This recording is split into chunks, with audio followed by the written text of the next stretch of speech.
welcome to my channel. If you're new, thanks for stopping by. I'm Liz. As you know, we're in Japan, and as you can see, we're still in temporary lodging. And I just want to share with you guys today the process of getting a car. So we were able to buy our first car, which if you stick with me, I'll show you what vehicle we ended up purchasing. And I just want to give you a little details on what it's like to buy a car here in Japan. All right, first things first, if you don't know, they drive on the opposite side of the road here, opposite to the United States. So it depends on where you're watching from. But for those of you in the United States, you know, we drive on the right side of the road. Well, here they drive on the left side of the road. And the steering wheel and everything in most cars is on the opposite side as well. So yeah, that took some adjusting, but let me rewind. So before you do anything, the first step here when you're in the military is you have to go to, it's called an area operation brief. Pretty much 3 days. The first week we were here, we had 3 days of classes, and one of those classes was all about driving in Japan. And you have to go through, I'm gonna call it driver's ed again. And in driver's ed, you learn all the different signs, the street signs, and then at the end, you have to take an 80 question test. No, I tell you a story backwards. 50 question test, you have to get 80% in order to pass and get your license. And that is assuming you have a stateside license. So this is the book they give you to study from. And it's pretty nice size, right? And some of the biggest things that I had to learn were all the different signs. And you'll see some of the signs are very similar to ours. So again, if you had a license in the state, it's really not that challenging. We passed the test. My husband and I both passed the test on the first try. So if you're coming this way, don't stress. Do study and you'll be fine.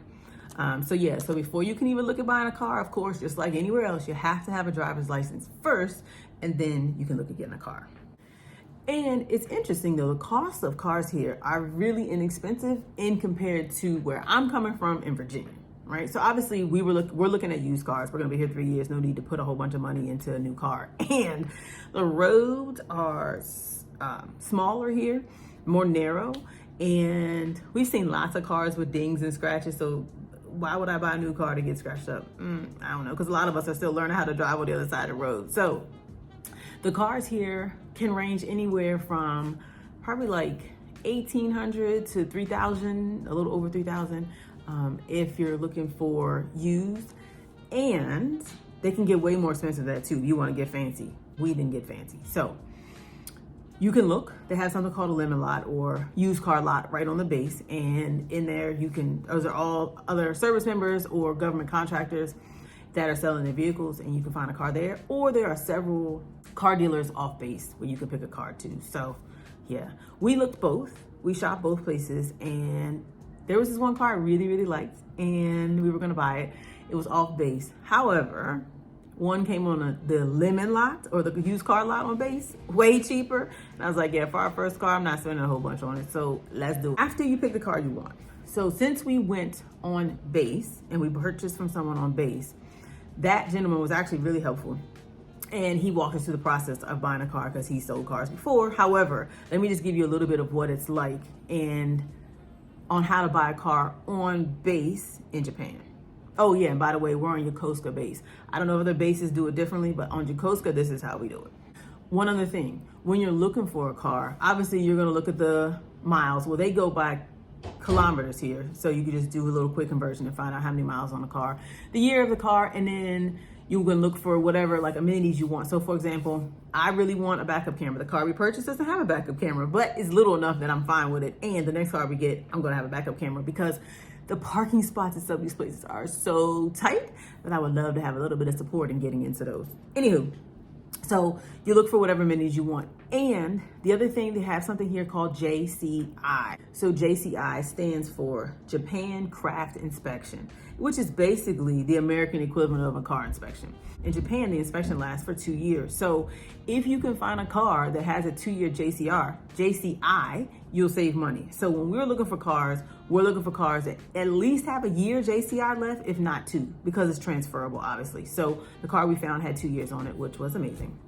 All right, so first thing you gotta do is get your license. After you get your license, then you gotta find a car. If you buy the car on base, then the next process is to get everything, all the paperwork and everything done and everything transferred from that owner to you. So you go and you take your license on base. There's a building on base. I can't remember what it's called, but there's a building on base where you take your license and you also go with the owner of the car. And first thing you do is buy insurance. Insurance here is very inexpensive in compared to the state. I think we paid about $240 for a year's worth of insurance on the car. So yeah. So we went, we paid for the insurance. Then you go over to another office and you take your insurance and your license, and they give you a whole bunch of paperwork that has to actually be filed at the Yokosuka City Hall. And because Japanese is the primary language here, and I don't know if you can tell, but I don't speak Japanese yet. I'm gonna take some classes. Anyhow, that's another story. So you have to get something called a runner. So there's people who actually will take all your documentation to Yokosuka City Hall and get it processed for you, get everything, your registration, everything switched over into your name, and they do it for you. And they charge you, this particular person was about $60. So we gave $60 to get that done.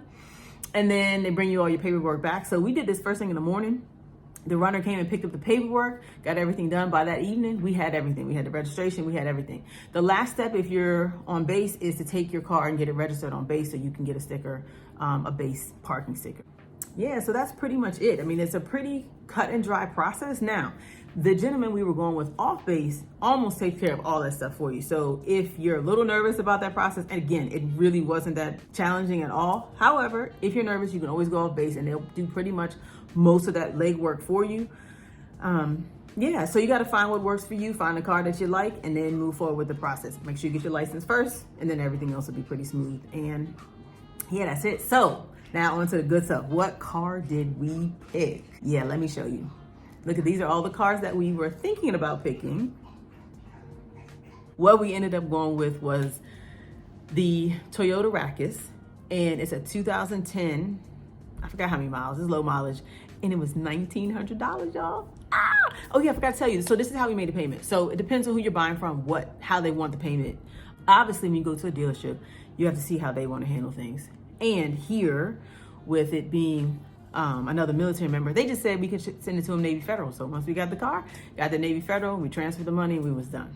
So really simple process. I would encourage you, if you're interested in driving, get your license and get you a car. It's fun. It really has been easier than we expected to be. It was a little scary learning how to drive on the other side of the road. And if you can drive in the States, you can drive here. Like, it's really not that serious. You just have to remember, which side you're driving on.